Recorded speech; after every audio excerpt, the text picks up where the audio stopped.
আলহামদুলিল্লাহ আহলিহি ওয়াসালাতুলি আহলিহা আম্মা বাদ। সম্মানিত দর্শক, আমরা বাংলাদেশের মানুষ, বাংলাদেশের পদ্মার ইলিশ, আমরা সেই মাছ খেতে পারি না। আর সেই মাছ 1180 টাকা করে কেজি ভারতে রপ্তানি হয়। এবং আপনারা দেখছেন যে আমরা বাংলাদেশের বাজারে 1800, 2000, 2200, 2500 টাকা করে সেই মাছ আমরা কিনে খাই। তাহলে কিভাবে সেই মাছ আপনার 1180 টাকা করে ভারতে যায়, তাও আবার 300-400 কিলো দূর থেকে?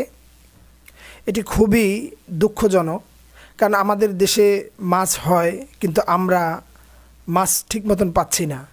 গরিব মানুষ একটা মাছ কিনতে গেলে হিমশিম খায়।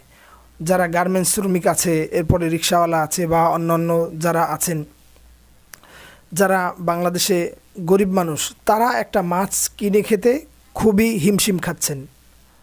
এবং এমনও পরিবার আছে যে তারা 3-4 বছরে ইলিশ মাছ দেখেন নাই, এমন একটা অবস্থান। দামের কারণে ধারেও যাচ্ছেন না। তো আর সেই মাছ 1180 টাকা করে ভারতে রপ্তানি দেওয়া হয়, আর আমরা কিনতে গেলে 1800, 2000, 2200 টাকা করে। এই সমস্ত যারা এই সিন্ডিকেট করে আছেন বাংলাদেশের বাজারে, এই সমস্ত কুলাঙ্গারদেরকে ধরে আইনের আওতায় আনতে হবে।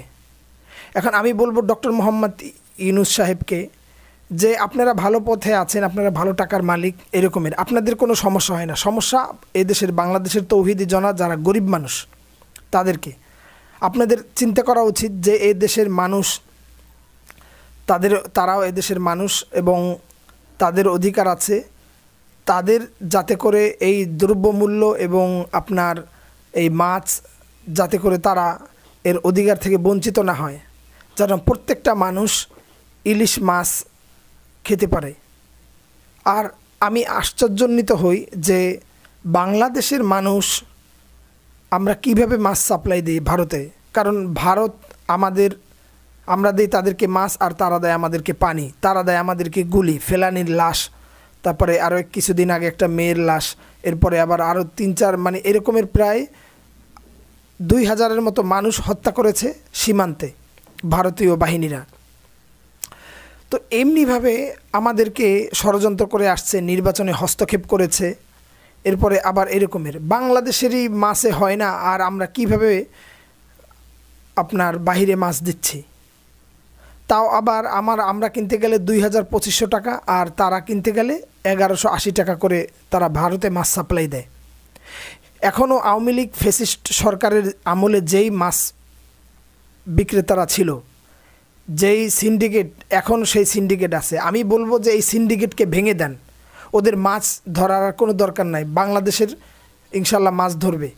এরপরে যারা আছে এদেরকে মাছের ব্যবসায়ী না দিয়ে অন্য কাউকে দেওয়া হোক। কারণ এই সমস্ত দুর্নীতি এবং এই সমস্ত বাংলাদেশ নিয়ে যে ষড়যন্ত্র, এটা একটা ষড়যন্ত্রই।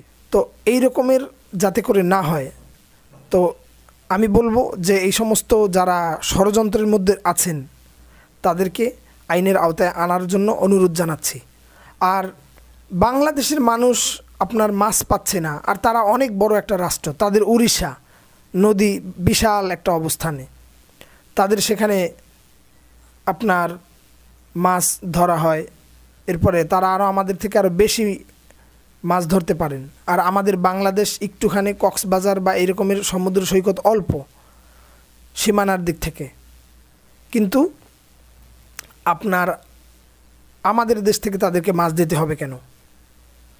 কারণ আমরা দেখেছি যে আগস্টের 5 তারিখের পর থেকে তাদের মিডিয়াগুলো আমাদের দেশ সম্পর্কে নিয়ে যেই ষড়যন্ত্র করেছে, এরপরে এইচ.এ. শঙ্কর ষড়যন্ত্র করতেছে, এরপরে আপনার হাসিনারে ওই দেশে রেখেছে, স্বৈরাচার হাসিনাকে ওই দেশে জায়গা দিয়েছে।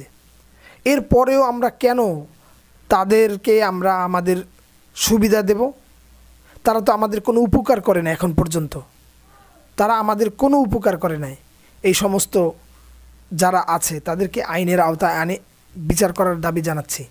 কারণ 15 বছর ধরে আমাদের উপরে যেই রোলার চালিয়েছে, যে ষড়যন্ত্র করেছে, তাদের বাহিনী আমাদের বাংলাদেশের মধ্যে ঘোরাফেরা করছে এখনও।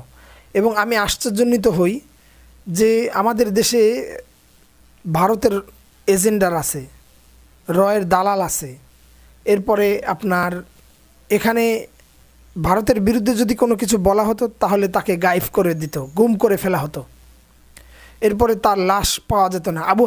আবু মোহাম্মদ আদনানকে একবার আটকিয়েছিল, তারপরে বহুত নাটকের পরে তাকে ছেড়ে দেওয়া হয়েছে। তো সেই ঘটনা কিন্তু আমরা এখনও মনে আছে, আমরা কিন্তু ভুলি নাই।